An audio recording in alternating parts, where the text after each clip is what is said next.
안녕하세요. 김학균입니다. 자, 오늘은 열의 이동에 관련되어져 있는 내용들 정리하도록 하겠습니다. 자, 열은 이동하는 방법이 세 가지가 있어요. 대류, 전도, 복사에 대해 해당되는 내용인데 간단히 좀 정리하자면 대류라고 하면 유체를 가열하면 열은 받은 유체로부터 팽창해 밀도 차이가 중요해요. 밀도가 작은 물체는 위로 올라가고요. 자, 밀도가 작은 물체는 밀도가 커지면 아래로 가라앉고 밀도가 커지면 위로 올라가게 되는데, 자, 뜨거워진 물질, 그러니까 좀 간단히 얘기하자면 가열된 분자가 직접 이동해서 열이 전달되는 현상을 얘기합니다 라고 보시면 돼요. 그래서 자, 우리 방이 따뜻해지는 거라든가, 자, 뜨거운 물은 좀 위쪽에 있고 차가운 물은 좀 아래쪽에 있는 것들, 이런 것들이 다 대류 현상에 해당됩니다 라고 보시면 돼요. 그래서 뜨거운 거는 위로 올라가고 차가운 거는 아래로 내려가면서 순환이 일어나는 현상을 우리가 대류라고 얘기를 합니다. 자, 복사는 좀 간단한 게, 복사는 이제 나중에 심화 때, 기본 심화 때 좀 더 자세하게 얘기할 텐데, 전자기파의 형태로 열이 전달되는 현상을 우리가 복사라고 얘기합니다. 그래서, 자, 보온병 또는 겨울에 검은 옷을 입는 거, 또 우리 난로에서 나오는 따뜻한 그 느낌 있잖아요. 손을 갖다 대면, 자, 이런 것들이 다 우리 복사에 해당이 됩니다 라고 보시면 되겠습니다. 그래서 복사들 이렇게 얘기할 수 있고요. 또 마지막으로 전도가 있어요. 전도를 좀 중요해요. 자, 물체의 한 끝을 통해서, 자, 우리가 좀 쉽게 얘기하자면 전도는요, 뜨거운 물체에서 차가운 물체로 물질을 따라서 직접 열이 이동하는 현상. 열 자체가 직접 이동하는 현상을 얘기하는데, 엄밀하게 얘기하면 분자나 원자의 진동에 의해서 열이 전달되는 현상을 우리는 전도라고 얘기합니다 라고 얘기할 수 있습니다. 그래서 겨울날 문밖 손잡이의 금속이 더 차가운 거, 그 다음에 얼음을 보존할 때 이제 결을 이용하는 이런 것들이 있는데, 하여튼 전도라고 하는 거는, 자, 물질을 따라서 열이 직접 이동해 가는 현상을 여러분들 전도라고 얘기를 해요. 자, 그래서, 자, 전도는, 자, 이렇게 왼쪽에 고열원이 있고 오른쪽에 저열원 TH하고 TC가 있다라고 가정을 해보도록 합시다. 단면적 A라고 하고 가운데 물질은요, 단면적이 A예요. 단면적.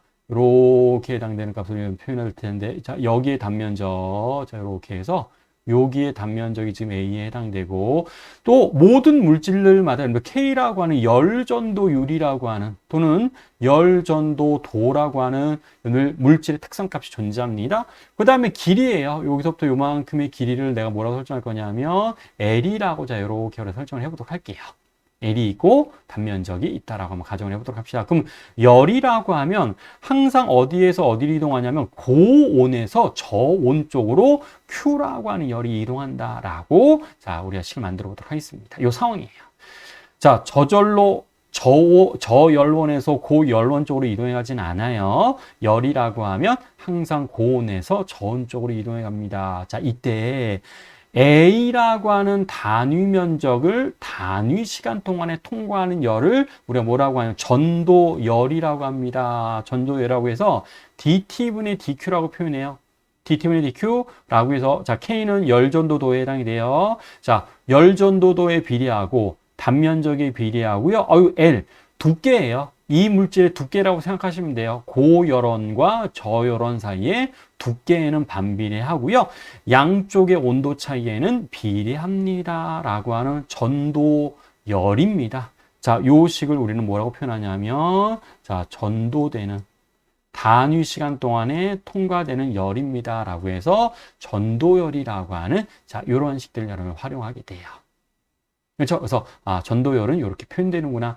자, 여기에서의 가정은요, 열은 이 중간에 있는 물질을 통해서만 이동하지 절대로 바깥쪽으로는 열 손실이 없다라고 하는 가정을 여러분 항상 여러분 합니다. 자, 그러면, 자, 이제 요게 또 중요한 게, 자, 중간에 고열원과 저열원 중간에 여러분들 물질이 좀 두 개가 있습니다. 물질이 좀 두 개가 있어요. 자, 왼쪽, 오른쪽 지금 두 가지 물질이 있고, 열전도도는 얘는 K1, K2. 자, 길이도 좀 달라서 자, L1, L2라고, 자, 이렇게 설정하도록 하고요. 요 경계면의 온도가 있겠죠? 경계면의 온도를 TX라고, 자, 이렇게 설정하도록 합시다. 그러면, 자, 열이라고 하는 거는 고열원에서 저열원 쪽으로 이동해 갈 거니까, 자, 우리 왼쪽에 있는 물질에서 이것도 마찬가지 단위 면적당 통과되는 열. 자, 요걸 우리가 단면적 뭐 S라고 할 거고요. 여기도 단위 면적당 통과되는 열이 있을 겁니다. 자, 얘도 단면적은 동일하다라고 가정해 보도록 하죠. 자, 이걸 우리가 Q2라고 자, 이렇게 설정하도록 합시다. Q1과 Q2라고 자, 이렇게 설정하도록 할게요. 그러면 우리 요 말이 또 중요한 게, 자, 전도, 열전도에서는 정상 상태라고 하는 말을 우리가 좀 앞으로 또 많이 사용을 할 건데요. 온도와 에너지 전달률이 판의 모든 곳에서 시간에 따라 변하지 않는다는 의미를 우리가 정상 상태라고 하는데, 자, 조건은 또 우리가 필요해요. 고열원의 온도 TH와 저열원의 온도 TC가 일정하게 유지가 반드시 되고 있을 때만 우리가 얘기를 합니다. 즉, 단위 시간 동안에 왼쪽 물질을 통과하는 열과 단위 시간 동안에 오른쪽 물질을 통과하는 열은 항상 같습니다. 라고 하는 거를 우린 정상 상태의 우리 과정입니다. 라고 여러분 얘기할 거다. 이런 뜻이에요. 자, 그래서 식으로는 dt분의 dq1과 dt분의 dq2라고 하는 요 값이 항상 같아서 지금 이 관계식들이 항상 성립하게 됩니다. 자, 요 A는 지금 단면적이에요. 저는 S라고 표현했지만 A 단면적에 해당됩니다. 자, 그래서 요런 관계식이 항상 성립하는구나. 흡선 이제 에너지 보존이랑 비슷하다라고 생각하시면 돼요. 뭐 당연하겠죠. 어디로 열이 빠져나가지 않는다라고 한다면, 자, 여기에서 단위 면적당 통과되는 에너지는 반드시 여기에서 통과되는 에너지와 같을 겁니다. 라고 하는 것을 우리가 정상 상태입니다. 라고 얘기를 합니다. 그래서 요 전도는 꼭 좀 기억을 해주세요. 요도 시험에 또 여러 번 또 등장했었던 문제 중에 하나에 해당됩니다. 자, 그러면 자, 문제 풀어봐야 되죠. 문제 풀어보셔서 자, MD에서 나왔던 여러분들 예비검사 때 나왔던 기출문제를 좀 보도록 하겠습니다. 자, 문제를 읽어보니까 가와 나가 있고요. 실내하고 실외의 온도가 30도씨, 0도씨가 설정되어져 있고, 이것도 중요하네요. 일정하게 유지가 됩니다. 라고 하는 자, 이런 정보가 좀 나와져 있습니다. 그럼 우리 뭐라고 했었죠? 자, 우리 단위 시간 동안에 가를 통과하는 열량과 단위 시간 동안에 나를 통과하는 열량은 항상 어떻습니다? 이 열량이 같습니다. 라고 하는 거를 우리는 정상 상태입니다. 라고 얘기를 해줄 수 있었습니다. 자, 그랬을 때 AB 사이의 두께가 지금 D고요. BC 사이의 두께가 지금 ED라고 나와져 있고, 또 열전도도도 나와져 있는 게 가가 나의 두배, 즉 나의 열전도도를 EK라고 하면 가의 열전도도를 여러분 K라고 자 이렇게 우리가 얘기할 수 있습니다. 그러면 A 접촉면의 온도는 지금 30도씨예요. C 접촉면의 온도 당연히 외부랑 접촉되어져 있으니까 0입니다. 그럼 자, B의 온도를 내가 T라고 잠깐 좀 설정을 해보도록 합시다. 자, 그랬을 때 자, 기억 볼게요. 단위 시간당 면 A를 통과하는 열량은 면 C를 통과하는 열량과 어떻습니까? 같습니다. 라고 했었어요. 자, 그래서 자, 기억은 우리 틀린네요. 자, 요거 아니죠? 같다라고 여러분 얘기하셔야 돼요. 같습니다. 자, 두 번째. 면 AB 사이의 온도차는 면 BC 사이의 온도차이보다 작습니다. 라고 했는데, 디귿구에서 한번 확인해 보도록 하겠습니다. 자, 그럼 일단 다시 한 번씩 써보면 여러분 이렇게 일단 표현할 수 있을 거예요. 자, dt분의 dq는 우리가 뭐라고 표현할 수 있냐면 ka 곱하기 우리가 얼마에 해당되는 l분의 델타 q t입니다. 라고 얘기할 수 있었습니다. 근데 지금 가에서나 나에서나 이동한 열량, 단위 시간 동안의 이동한 열량이 어떻다고요? 같다라고 했어요. 1대1이에요. 그럼 열전도도는 지금 뭐라고 좀 되어져 있죠? 자, 비율로 우리 간단하게 계산합시다. 열전도도는 1대2입니다. 단면적은 똑같아요. 1대1이에요. 근데 두께가 다르네요. 두께가 몇 대며? 자, 1대2라고 되어져 있습니다. 그러면 온도 차이.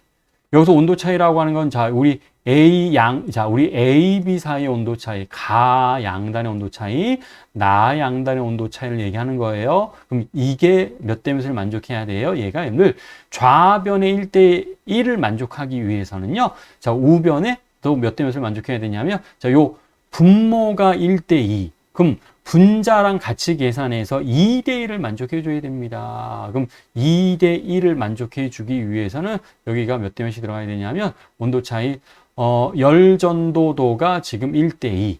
자, 두께가 지금 1대2에 해당이 됩니다. 그러면 자, 2대1을 만족해 주기 위해서는 온도 차이가 지금 몇 대 몇에 해당됩니다. 라고 얘기해 줘야 되냐면, 우리 몇 대 몇에 해당되죠? 여기. 자, 1대 우리가 얼마라고 얘기해 주면 돼요? 자, 1대, 1대2면 1대, 1이 되죠? 그래서, 얘는 그냥 여러분들, 1대1이 해당이 되고, 1대1이라고 하는, 비율. 죄송합니다. 틀렸어요. 이렇게 실 좀 다르게 써보도록 하겠습니다. 좀 지우고 표현해주면, 자, 열전도도는 1대1. 자, 면적은 1대1. 그 다음에 두께가 지금 분모에 들어간 게 1대2라고 하는, 자, 이러한 값을 여러분들 만족하게 됩니다. 자, 그럼 얘가, 여러분들 요거 분모 분자 계산해서 몇 대 몇을 만족해 주면 돼요? 1대2를 만족해 주면 되죠. 여기 좀 틀렸네요. 요거 설정한 게. 자, 우린 나를 K라고 하면, 지금 열전도도가 가가 나의 2배라고 했으니까 얘가 2K라고 얘기해 줘야 되죠? 그렇죠? 그래서, 열전도도가 요게 틀렸네요. 요게 2대2를 만족해야 됩니다. 그러면, 그럼 얘가 몇 대 몇을 만족해 줘야 돼요? 두 개 계산해서 우리 1대2가 나와야 돼. 1대4를 만족해 줘야 됩니다. 즉, 온도 차이가 여기를 델타 T1이라고 하고 여기를 델타 T2라고 한다면 1대4를 만족해 주셔야 돼서, 자, 30도예요. 자, 실내와 실외의 온도 차이가 지금 30도 나는데 그거를 몇 대 몇으로 나눠줘야 되냐면 1대4로 나눠줘야 됩니다. 그러면 30에다가 뭐 곱해줘서 여러분들 5분의 1로 계산하면 우리가 얼마 나올 거냐면, 자, 6이 나와서, 자, 6도씨 차이가 나야 돼요. 그래서, 자, 비접촉면의 온도, 가운데 온도는 몇 도에 해당됩니다? 30도에서 60도씨, 6도를 뺀 값에 해당되는 24도씨라고 하는 이런 값을 얘기해 주셔야 됩니다. 그래서 여기도 24도씨라고 해줄 수 있어서, 자, 디귿 틀렸고요. 답이 될 수 있는 거는, 자, 우리 어떤 것만, 니은만 이렇게 해서 답으로 표현해 주시면 되겠습니다. 자, 기출문제에서도 나왔고요. 자, MD에서도 출제가 됐었는데, 피트에서도 출제가 됐었던 문제 중에 하나에 해당됩니다. 자, 그래서 전도. 근데 전도는 크게 뭐 어렵게 출제된 적은 없어요. 자, 그래서 자, 기출문제도 풀어보시면서 정리해 주시면 되겠습니다. 자, 그래서 우리 열의 전도, 열의 이동이죠. 자, 열의 이동 중에서 우리 시험에 나오는 거는 복사랑 전도뿐이 없습니다. 근데 전도만 미리 한번 정리해 봤습니다. 정리해 봤고요. 복사는 또 기본 시험할 때 우리 광자라고 하는 것도 이용해서 표현해 주는 방법을 좀 기억하셔야 돼요. 그래서 복사는 다음 시간에 정리하고 오늘은 여기까지도 마무리하도록 하겠습니다. 자, 수고하셨습니다.